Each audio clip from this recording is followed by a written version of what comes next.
Hey guys!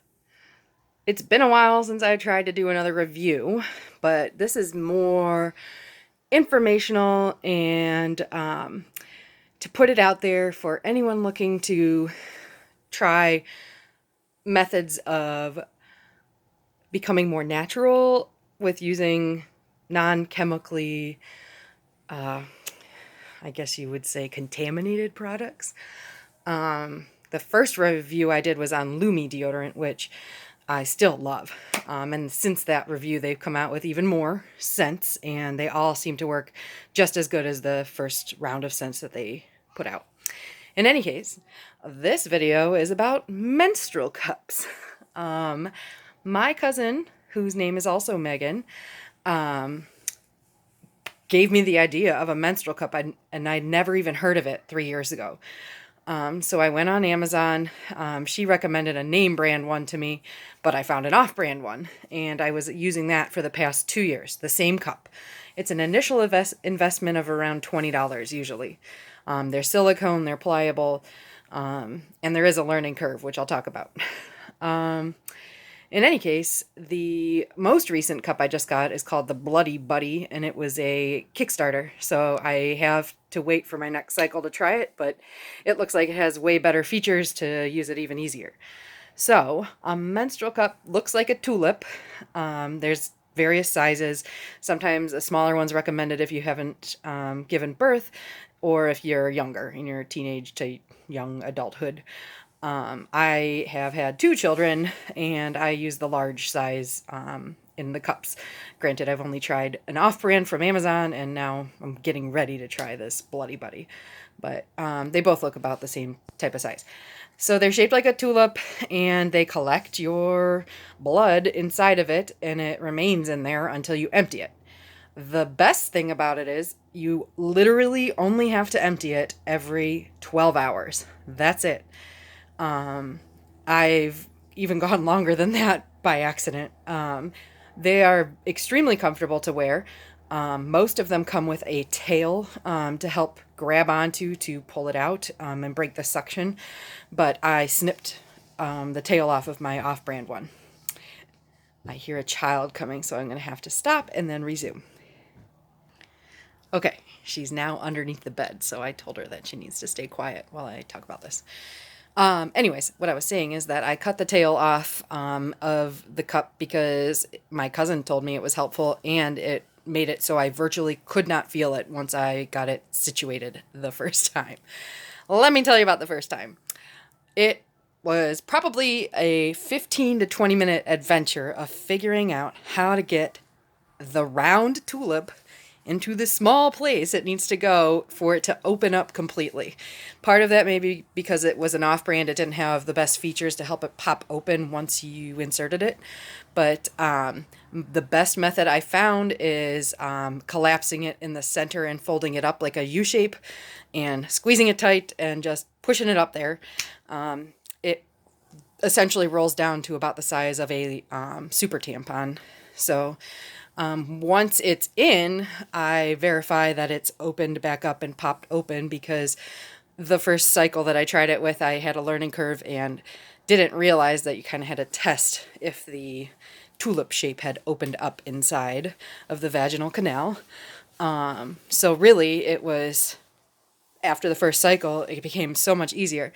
But the first couple times of changing it, I couldn't figure out how to grip it to get it out, so it got a little bit messy because literally your blood collects inside of the cup and you can dump it. I typically just dump it in the toilet while I'm out or at work if I need to change it, or get worried that it's filling up, but it's never filled up.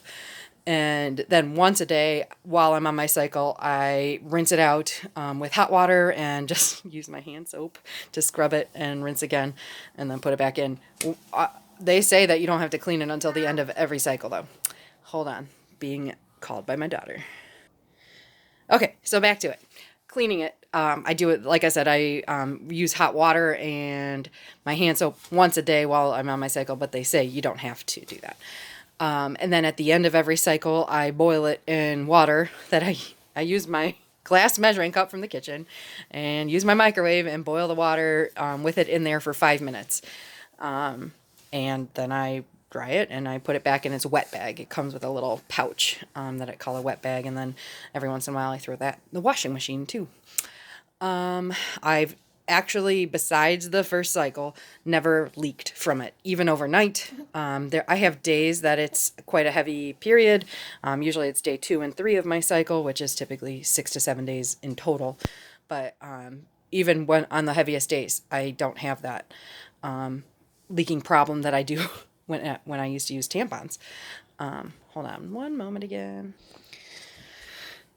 Okay, so I did used to use tampons for all the way up until 3 years ago, and always had issues with leaking. So I'd end up wearing a pad along with it, a pad with wings, which was double the chemicals against my area, my let's be real, against my vaginal area and vulva, and all those chemicals have been shown, I don't know the studies, I don't know the name of them, but to potentially increase risk of developing into cancers and even irritation to that area. I used to get a lot of irritation down there, burning, uncomfortable feeling, and even odor. I grew up in a household with 3 sisters and a mom, and literally I knew every time one of my sisters or my mom was on their cycle because I could smell it in the restroom particularly. But this cup, believe it or not, your blood does not have odor. Well, at least my blood doesn't at all, and my cousin verified that too.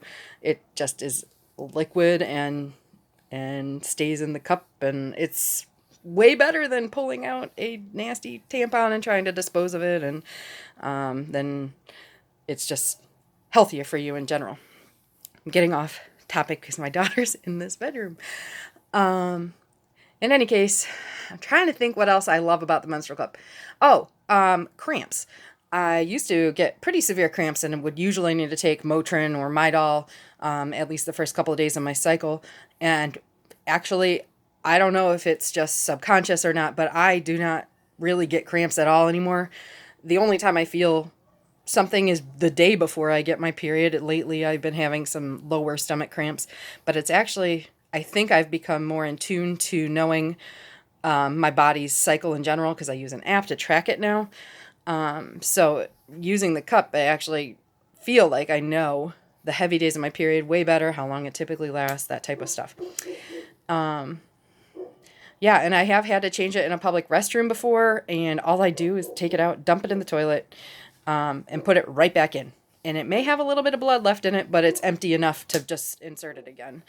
And I guess the other thing, timer just went off. The other thing that happens with doing this is the learning curve of removing it without tilting the cup to lose blood. So I've come to just use the scissor method essentially to pull it out, because you have to break the suction that the cup does to stay in place and collect the blood without leaking on the inside of you. So it's sort of trying to navigate your body maybe in a way that you've not had to before. I know I'm naive about many things related to down there, but I have gotten to be able to do this on my own. Never needed help. Hold on one second. So basically, I love menstrual cups. I tell pretty much every woman that I meet within days of knowing them, I let them know about this and the natural things I do for my body that have really helped me feel good and changed everything for me. So if you have questions about tips on how to use one or want to know more about it that I didn't really discuss, definitely shoot me a comment. I'm going to try to do better attention to those because my last video I think was over a year ago, and I noticed that it's still getting some comments here and there, and I try to respond to them. I'm planning on doing another video soon about reusable cotton day pads that are machine washable for your underwear, because they're amazing as well. So stay tuned. Thanks for watching, and definitely let me know if you have questions or any tips of what I could do again to help improve these videos. All right. Have a great day. Stay safe. Stay socially distanced. Wear your mask in public if you can. And I'll see you guys later.